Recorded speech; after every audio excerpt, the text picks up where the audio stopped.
Well, hey guys, welcome back. This is Tony from Tony Talks Cards, and this week we're talking about 4 vintage baseball cards. I recently picked up some cards on eBay from the same seller. They came in about a week ago and forgot to kind of get to them last week, but I want to show them off. They're all unique, they're all different players, but I picked them out, the years, the brand, the set, the player for a specific reason, each of them.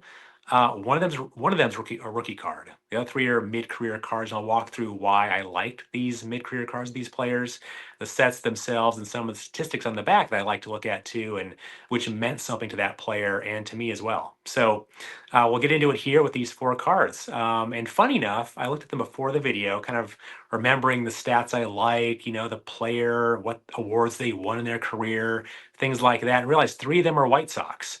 I'm a Chicago Cubs guy. I don't hate or dislike any other team as much as maybe some people do, but it's Chicago. It's the White Sox. It's not my team, but it's Chicago. And kind of funny, I didn't notice until right now that all three of the 4 were White Sox players. So for all you White Sox fans out there, I'm sure you'll enjoy this too. So let's get into it here with the first card. The first card is 1960 Topps Nellie Fox. Again, bought this raw, found this card first and thought, hey, look nice, very nicely centered, at least in my opinion. No creases, wrinkles, indents, things like that. And thought, hey, maybe the seller has some other cards that I'd like as well, and found 3 others again for good prices. And again, could work out combined shipping and with tax. All 4 of these cost only $40. So happy about that.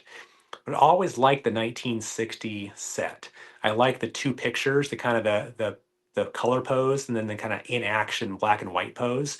Love the different colors on the side. You got the yellow, the red, the yellow and white down here in the name. And cool to see him, choking up on the bat.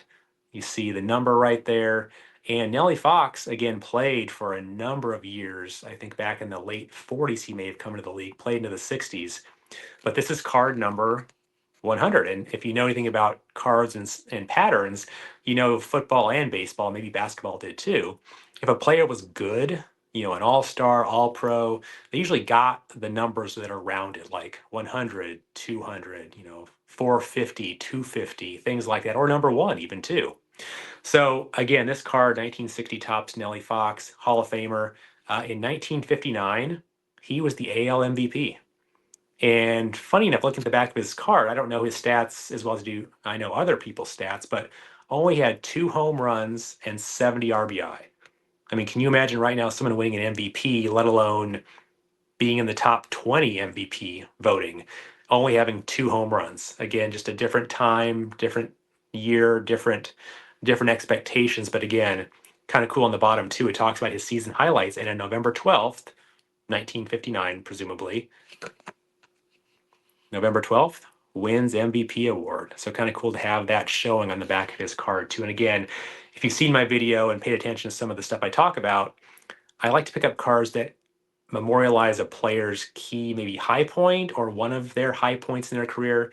And again, he won a AL MVP in 59. You may think, well, pick up the 59 Topps card because that was the card that was probably out in production in packs the year he was doing so well. But I prefer the following year because the following year will have the stats of the year that was memorialized on the back of the card and maybe his high watermark year. So again, it's always for me the year they did something plus 1. I'll pick that year up. So it's 1960 Nellie Fox fits that bill here. A nice, clean, solid card as well. So that's card number 1. And speaking of card number 1, literally card number 1 in that same set is another White Sox, Early Win. This is literally card number 1 of the set. Again, like the Nellie Fox, there is not a lot of anything on this card. I like the centering, pretty sharp and solid, no creases, indents, wrinkles, scratches. And again, for being card number 1, which would have been, at the top of someone's shoebox, maybe having a rubber band wrapped around it, looks real nice here. And again, this card being number 1, like that as well. But also, 1959, Early Win won the AL Cy Young Award too. I think he had 22 wins, 10 losses, 3.13 ERA, and he won the 1959 World Series Game 1, beat Los Angeles 11-0. He was the winning pitcher in that game, it looks like. So Again, on the back, it also says he was a 20-game winner for the fifth time last year. So a solid 5 years in the 50s, he won 20 plus games and is a Hall of Famer as well. So like that card, number one, and memorializes his Cy Young year too, the year before. So kind of cool to see that you've got a White Sox winning the MVP and one winning the Cy Young in the same set. So kind of cool there too. The third White Sox card is rookie card, 1981 Topps Harold Baines. Again, different generation, 20 plus years later. This doesn't memorialize per se his best year, but again, it's his rookie card in Topps. Not hard to find, but again, the same seller had this card. A nice, solid, decently centered for me rookie card. And again, the White Sox had some unique uniforms back in the 70s and 80s. And kind of you can see this unique blue uniform here as well with the Sox on his hat at the top. So like picking that one up for my Hall of Fame run. This one's a rookie card, but again, I'm not all about the rookies only. And frankly, most rookies of Hall of Famers are going to be out of my price range right now.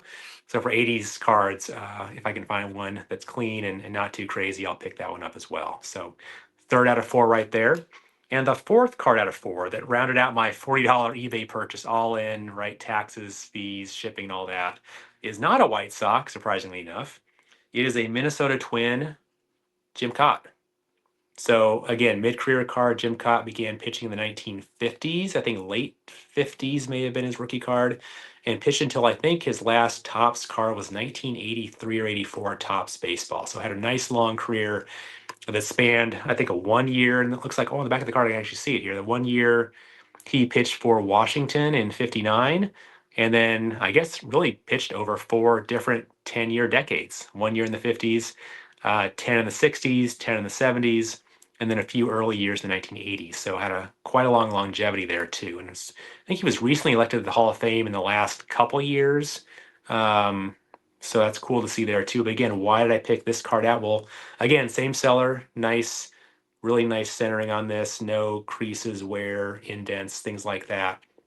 But 1967, right, would show the 1966 stats on the back of the card for him. So in 1966, pitching for Minnesota, had 25 wins. I think 25 wins was his high water mark in terms of his career.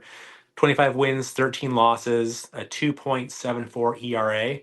I thought it was really cool. One of the stats and sentences on the back says Jim is one of baseball's top hitting hurlers. And I looked this up before I got in the video. He had several years where he had 2 or 3 home runs per year. And again, this is before the DH, but I think in 1966 he had 2 home runs. So again, the fact that Topps called that out on the back of the card about being one of baseball's best hitters is kind of cool too. Um, so again, thought that was neat.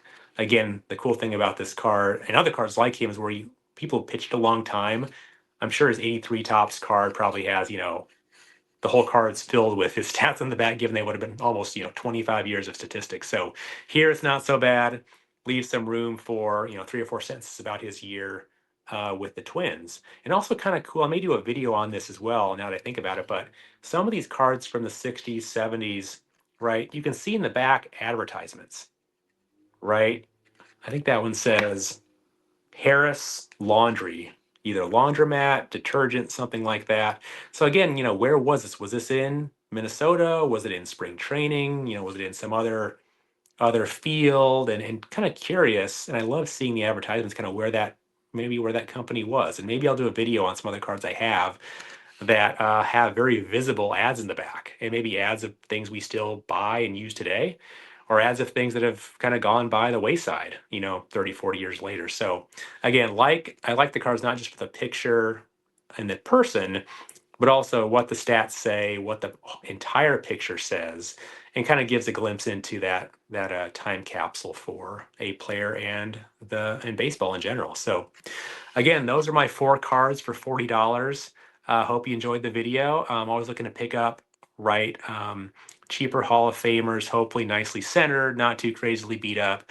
And if I can find one or many, right, where I can combine shipping on, all the better too. So again, thanks for watching. Appreciate the likes and subscriptions.